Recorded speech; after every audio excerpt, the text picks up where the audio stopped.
The American Civil Liberties Union, ACLU, has revealed an immigration policy that the Donald Trump administration secretly signed and pushed through as part of an executive order broadening the scope of deportations.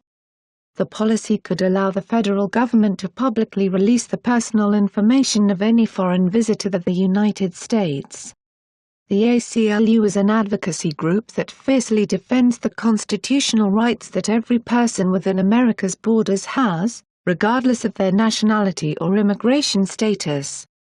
It is deeply concerned by the abuses that this policy permits. The organization gave a statement which includes the following.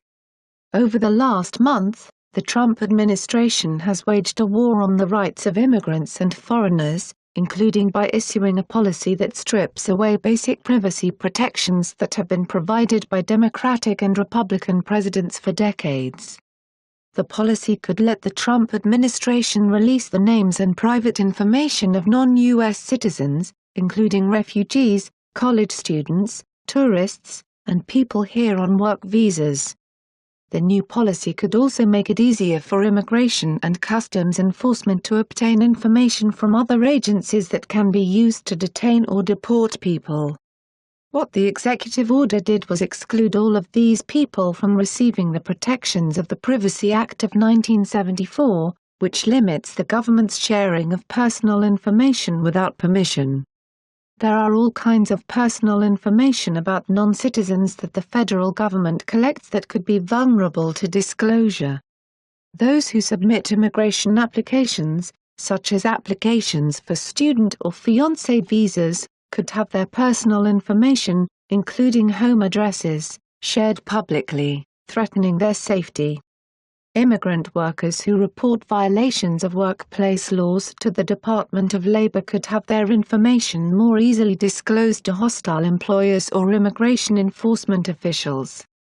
The same could happen to refugees who have been resettled in the United States. Privacy is a human right that isn't just for American citizens and permanent residents. If the Trump administration intends to move forward, we will continue to fight the plan and its unlawful implementation. Trump built his campaign in the early days of his presidency on vilifying immigrants. The blind hatred and contempt for foreigners that he has fostered is being exploited to strip immigrants of their most fundamental rights. This manipulation and abuse is common in repressive dictatorships but unheard of in liberal democracies. Trump is setting a dangerous precedent and sending America down a path that mutilates the values our nation was founded upon. Occupy Democrats helped contribute to this report. It's News Exposed signing off.